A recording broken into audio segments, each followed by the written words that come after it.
샬롬 할렐루야. 욥기 16장 10에서 13절입니다.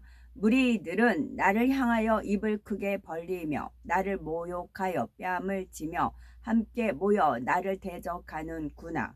하나님이 나를 악인에게 넘기시며 행악자의 손에 던지셨구나.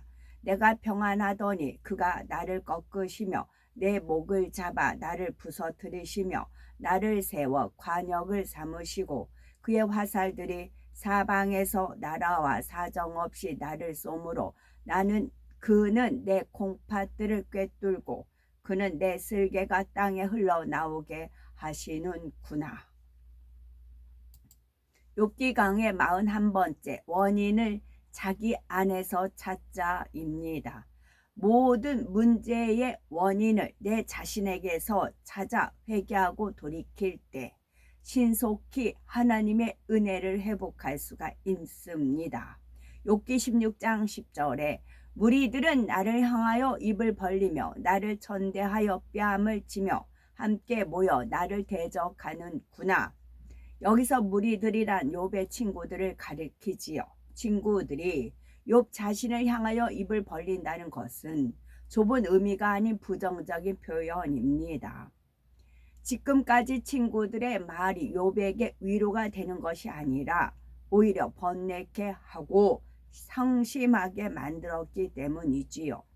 친구들이 자기를 천대하다고 표현한 것도 그동안 그들이 욥을 공격하고 상처를 주는 엄청난 말들을 했기 때문입니다.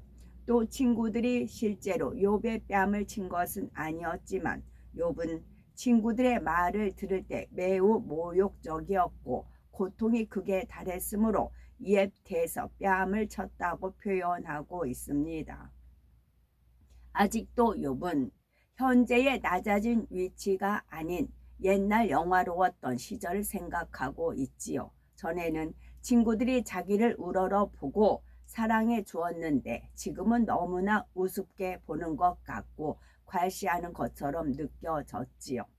하나님에 대한 욥의 느낌도 마찬가지입니다. 욥은 예전에 사랑받고 축복받았던 것과는 너무나 동떨어진 현실 속에서 주눅이 들어있기 때문에 괜히 하나님이 날카로운 눈으로 보는 것 같고 자기를 찢고 군박하며 일을 가는 것 같이 느끼는 것입니다.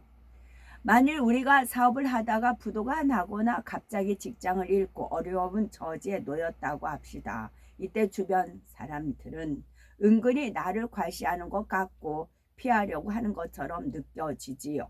상대의 마음은 그렇지 않은데 스스로 자격지심 가운데 상대를 예전과 같지 않다고 느끼며 오해하고 판단하여 고통 속에 지내는 경우가 많이 있습니다. 다른 예로 직장에서 같이 평사원으로 있던 동료가 어느 날 승진을 했다고 합시다. 나는 아직도 말단인데 동료는 먼저 승진을 해서 부럽기도 하고 왠지 마음이 씁쓸해지지요. 그런데 승진한 동료가 왠지 나를 무시하는 것처럼 느껴져서 힘이 빠지고 일할 의욕까지 상실합니다.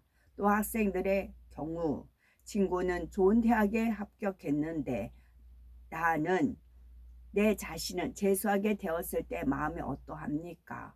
친구는 예전과 동일하게 나를 대하는데 내 느낌 가운데 친구가 왠지 나를 얕보는 것 같아서 친구를 멀리 한다면 이 또한 나의 판단이며 자격지심입니다. 이처럼 부부간이나 친구간에 또 이웃간에도 내 느낌 속에서 판단하며 오해하는 경우가 얼마나 많습니까? 이는 신앙 안에서도 마찬가지입니다. 다른 일꾼이 인정받고 칭찬받으니 나는 힘들고 지칩니다. 자신과 비교하며 저 사람은 물질도 많고 학식도 있으니 인정받는데 나는 그렇지 못하다라며 스스로 힘을 잃지요. 더 나아가 칭찬받는 상대가 나를 무시하는 것 같이 느껴져서 불편합니다. 모두 내 악에서 나오는 육신의 생각이지요. 욥은 비참해진 현실로 인해서 자신의 악으로 인해서 하나님을 오해하니 문제를 해결할 길을 찾지 못하고 있습니다. 마찬가지로 신앙 안에서 문제의 원인을 잘못 찾아 해결받지 못하는 경우가 있지요. 어떤 사람이 판단 정죄, 수군거림으로 시험거리를 만드니 그로 인해 주변 사람들이 그를 불편해하고 싫어합니다. 그런데 정작 자신은 잘못을 깨닫지 못하고 내가 애매히 욕을 받으니 선으로 잘 참아야지 생각한다면 아무리 기도하고 충성한다 해도 문제 해결을 받을 수가 없지요. 또 자기가 진리 안에 살지 못하여 문제가 생겼는데도 하나님이 나에게 큰 축복을 주시려고 연단하시는 것이다 라고 착각하며 원인을 하나님 탓으로 돌리는 경우가 있습니다. 이렇게 다른 사람 탓으로 돌리면 성령님의 음성을 들을 수가 없기에 문제를 해결할 방법을 찾을 수가 없지요. 하나님께서는 야고보서 1장 13절에 사람이 시험을 받을 때에 내가 하나님께 시험을 받는다 하지 말지니 하나님은 악에게 시험을 받지도 아니하시고 친히 아무도 시험하지 아니하시느니라 말씀하시었지요. 물론 아브라함에게 이삭을 번제로 드리라 하신 경우처럼 축복 주시기 위해 시험하시는 경우도 있습니다. 하나님 말씀 안에 살았는데도 시험이 왔다면 기뻐하고 감사하면 하나님께서 반드시 합력하여 선을 이루시고 더 큰 축복으로 갚아주시지요. 그러니 본인의 잘못으로 인해 겪는 환난을 마치 하나님께서 주신 축복의 연단인 양 오해하는 일이 없어야 하겠습니다. 욥기 16장 11절은 하나님이 나를 경건치 않은 자에게 붙이시며 악인의 손에 던지셨구나. 욥은 하나님께서 자신을 경건치도 않고 악한 친구들에게 붙여 괴롭게 하신다고 말하는데 이 또한 문제의 원인을 하나님께 돌리는 모습입니다. 하나님께서는 욥을 경건치 않은 자에게 붙이신 일도 없고 악인의 손에 던진 적도 없습니다. 하나님께서 사단의 송사를 허락하신 것은 욥의 소유물과 악창뿐이지요. 이렇게 사단의 송사를 허락하신 뒤로는 하나님께서 손을 떼고 지켜보고만 계시는 상황이지요. 하나님께서 욥을 괴롭게 하신 것이 아니라 연단을 통해 욥이 감추어진 악이 드러나게 되었습니다. 결국은 이를 계기로 욥이 악을 벗고 하나님을 만날 수 있게 될 것이니 욥을 연단하신 것이지요. 욥은 선지인들을 통해 하나님에 대해 듣기만 했지 하나님을 만난 적은 없었습니다. 그러나 연단을 통해 하나님을 만난다면 이제는 머리로 들어서 아는 지식적인 믿음이 아니라 마음에서 믿어지는 영적인 믿음을 갖게 되는 것입니다. 단지 하나님에 대해서 들음으로써 하나님을 경외하는 신앙과 직접 하나님의 전지전능하심과 사랑을 체험함으로써 하나님을 믿는 신앙은 큰 차이가 있음을 알아야 하지요. 욥이 만일 이러한 시험을 겪지 않았다면 예전에 살아갔던 대로 육적인 복을 받았을 것입니다.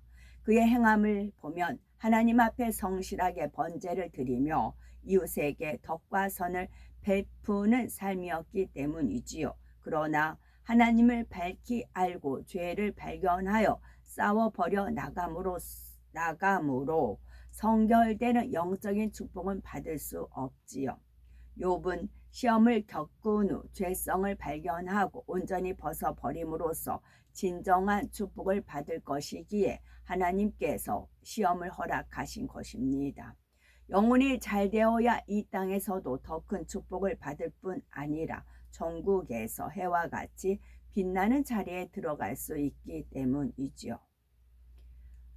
또한 하나님께서 시험을 허락하실 때 이 시험이 빨리 끝났느냐 계속되느냐 연단을 크게 받을 것이냐 작게 받을 것이냐는 그 사람의 마음에 달려 있습니다. 얼마나 선하고 악한가에 따라 달라진다는 것이지요. 악이 많이 있다면 시험이 왔을 때 그 악을 드러내게 되니 시간이 오래 가고 연단이 길어집니다. 반대로 마음이 선하여 내가 어떤 형편에 있다 하더라도 믿음을 내보이고 기뻐하며 기도하고 감사하며 변치 않은 충성으로 하나님을 기쁘시게 해 나간다면 하나님께서 신속하게 원수마귀 사단의 진을 깨뜨리고 축복을 주시죠. 하지만 우리는 시험과 연단 중에 참 믿음을 내보이지 못하고 원만 불평하며 미워하고 다투는 등 악을 바라기도 하지요. 이때도 우리 하나님께서는 각 사람이 연단을 통해 변화되기까지 참고 또 참아주시는 분이십니다. 우리가 예수 그리스도를 영접하고 말씀대로 살아간다고 하지만 때로는 부족하여 넘어질 때도 있고 시험 들 때도 있지요. 이러한 우리의 모습을 보고 하나님께서 너는 죄 있다 라고 바로 심판하신다면 구원받을 사람이 몇 명이나 되겠습니까? 그러나 사랑의 하나님께서는 모든 사람이 회개하고 돌이켜 진리 가운데 살아가기를 오래 참고 기다리십니다. 베드로 후서 3장 9절에 주의 약속은 어떤 이에 더디다고 생각하는 것 같이 더딘 것이 아니라 오직 너희를 대하여 오래 참으사 아무도 멸망치 않고 다 회개하기에 이르기를 원하시느니라 말씀한 대로이지요. 이때 성령께서도 자꾸 마음을 두드리시며 진리로 이끄시니 혹 말씀대로 살지 못할 때는 공고함이 찾아오고 힘들어지는 것입니다. 그래도 순종하지 않으면 여러 가지 시험환란이 오는 것이고 이러한 연단을 통해서 더 정금같이 나오게 해주시는 것이죠. 따라서 연단을 주시는 것도 하나님의 사랑입니다. 이러한 하나님의 마음을 알아서 범사의 진리로 분별하며 문제의 원인을 상대에게 돌리지 말고 내 자신에게서 찾아서 하나님 앞에 온전한 모습으로 나와야 되겠죠. 그러나 욥은 이러한 하나님의 사랑을 헤아리지 못함으로 원망과 오해가 끝이 없었습니다.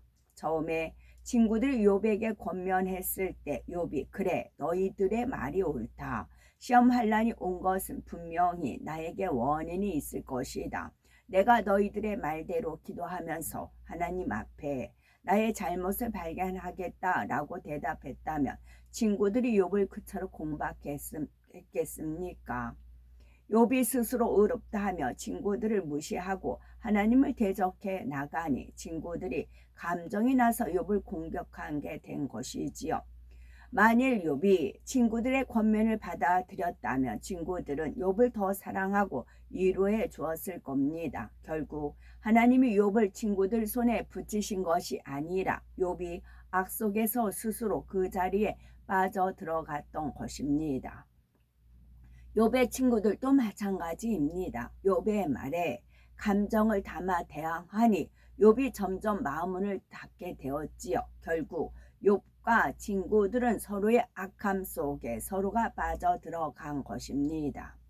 만일 욥이 자신을 발견하고 돌이키려 했다면 하나님께서 은혜를 주셔서 깨우치고 돌이킬 수 있도록 도와주시고 능력을 주셨을 겁니다. 욥의 온몸이 악창으로 엉망이 되었다 해도 하나님은 순간에 치료해 주시고 축복으로 역사해 주셨을 겁니다. 어떤 문제가 있을 때 우리는 원인을 상대에게 돌리지 말고 내 자신에게서 찾을 수 있어야 합니다. 하나님의 말씀으로 내 자신을 돌아보며 중심에서 회개하고 돌이킬 때 하나님께서는 반드시 만나 주시고 축복해 주십니다.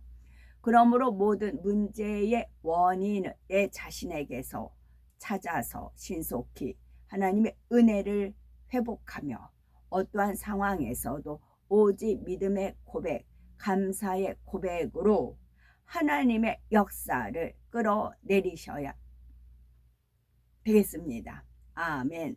샬롬.